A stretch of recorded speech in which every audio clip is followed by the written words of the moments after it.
বৰভাগৰ দকহাৰ শ্ৰী ঠেঠা গোসাঁই থানত কেইবাটাও উন্নয়নমূলক আঁচনিৰ আধাৰশিলা স্থাপন। থানৰ কাৰ্যালয় গৃহ আৰু ক্ৰীড়া প্ৰকল্পৰ আধাৰশিলা স্থাপন কৰে প্ৰাক্তন বিধায়ক তথা GMDAৰ অধ্যক্ষ নাৰায়ণ ডেকাই।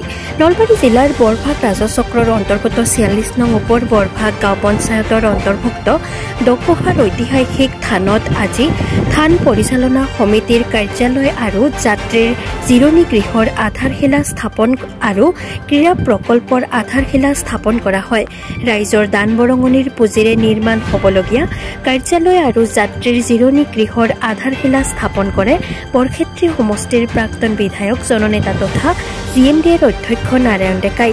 আনহাতে থান উন্নয়ন সমিতিৰ সভাপতি তথা বিশিষ্ট যুৱ ব্যৱসায়িক ক্ৰীড়া সংগঠক ৰূপেন দাসৰ নেতৃত্বত থানৰ উত্তৰ দিশত ঠন ধৰি উঠা ক্ৰীড়া প্ৰকল্পৰ উন্নয়নমূলক আন্তঃগাঁথনিক কামৰ শুভ উদ্বোধন কৰা হয়।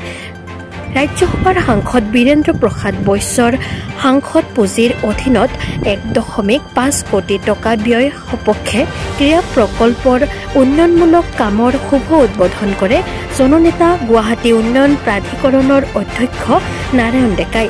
থান উন্নয়ন সমিতিৰ সাধাৰণ সম্পাদক দীপেন কলিতাই হাত ধৰা অনুষ্ঠানত নলবাৰী জিলা পৰিষদৰ অধ্যক্ষা গীতুমণি বৈশ্য, জিলা প্ৰকল্প প্ৰবন্ধক চন্দন তালুকদাৰ, বিজেপিৰ নলবাৰী জিলা সমিতিৰ সাধাৰণ সম্পাদক লক্ষী কলিতা, আঞ্চলিক পঞ্চায়তৰ সভানেত্ৰী ডলিমা কলিতা, 46 নং ওপৰ বৰভাগ গাঁও পঞ্চায়তৰ সভাপতি মৃন্ময় দাস, বিজেপিৰ পশ্চিম বৰভাগ আদাবাৰী মণ্ডলৰ সভাপতি হেমেন ডেকা, থান উন্নয়ন সমিতিৰ সভাপতি ৰূপেন দাস, কাৰ্যকৰী সভাপতি মহেশ ডেকা প্ৰমুখ কৰি থান পৰিচালনা সমিতি, বিষ্ণুপূজা পৰিচালনা সমিতিৰ লগতে বিজেপিৰ দলীয় নেতাকৰ্মী আৰু স্থানীয় ৰাইজ অংশগ্ৰহণ কৰে। অঞ্চলৰ প্ৰসিদ্ধ থান ঠেঠা গোসাঁই বুলি প্ৰসিদ্ধ শ্ৰী বাৰগোপাল থান। বাৰগোপাল থানখনৰ প্ৰতি অগণন ৰাইজৰ অশেষ শ্ৰদ্ধা আছে আৰু বছৰৰ প্ৰতিটো দিনতে ইয়াতে শ্ৰদ্ধালু আহে, ভক্তপ্ৰাণ ৰাইজ আহে বাৰগোপালৰ আশীষ বিচাৰি। আৰু সেইধৰণে আমাৰ থানখনৰ আন্তঃগাঁথনি বহুখিনি পৰিৱৰ্তন উন্নয়ন কৰিব লগা আছে। আমি পৰ্যায়ক্ৰমে কৰিও আছো। আজি থান পৰিচালনা সমিতিৰ নিজৰ ইনকামৰ দ্বাৰা যি ইয়াতে ভক্তই যি অনুদান আগবঢ়াই আমাৰ ৰাইজৰ দান বৰঙণি কিছু ৰাহি পইচাৰে এটা 3 মহলীয়া বিল্ডিং এটা আধাৰশিলা স্থাপন কৰি কাৰ্যালয়, অকণমান কোনোবা অতিথি আহিলে জিৰণি ল'ব পৰা এটা কনফাৰেন্স ৰুম, এইধৰণে পৰিকল্পনা কৰি এটা আমি বিল্ডিঙৰ আধাৰশিলা স্থাপন কৰিলোঁ। তাৰ লগতে আমাৰ ৰাজ্যসভাৰ সাংসদ বীৰেন্দ্ৰ প্ৰসাদ বৈশ্য ডাঙৰীয়াই ইয়াৰে আমাৰ থানৰ উত্তৰ ফালে থকা যিখন খেলপথাৰ থানৰে মাটি, সেই খেলপথাৰখন উন্নয়নৰ কাৰণে তেখেতে এটা পুঁজি আগবঢ়াইছে। তেওঁৰ সাংসদ উন্নয়ন পুঁজিৰ কামটোৰ আমি আনুষ্ঠানিকভাৱে আধাৰশিলা স্থাপন কৰিলোঁ। আৰু তাৰ লগে লগে আগন্তুক আমাৰ ফেব্ৰুৱাৰী মাহত যিটো বাৰ্ষিক যজ্ঞ হ'ব, সেই যজ্ঞ এইবাৰ আমি 25 বছৰ ধৰি দিলোঁ।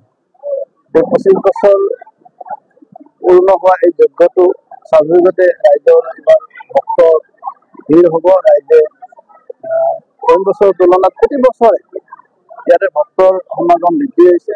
তাৰ প্ৰতি লক্ষ্য ৰাখি আমি কিছু পৰিকল্পনাও কৰাৰ নিমিত্তে আমি বহিছিলোঁ আৰু আমি সকলো ৰাইজৰ সহায় সহযোগিতা কামনা কৰিছোঁ যাতে এই থানখনে যিধৰণে ৰাইজৰ ৰাস্তা অৰ্জন হ'বৰ সক্ষম হৈছে, যিধৰণে বাৰগোপালে ৰাইজক এই থানখনলৈ আকৰ্ষণ কৰিছে, আৰু আমি যাতে সদায় থানখন বা আমি বাৰগোপালৰ আশীষ পাই থাকিব পাৰোঁ, থানখনক পবিত্ৰ কৰি ৰাখিব পাৰোঁ, থানখনক যাতে আমি ভক্তৰ কাৰণে সকলোখিনি সুবিধা উপলব্ধ কৰিব পাৰোঁ, তাৰ আমি প্ৰস্তুতিৰ পৰিকল্পনা আমি পৰ্যায়ক্ৰমে কৰি আছোঁ।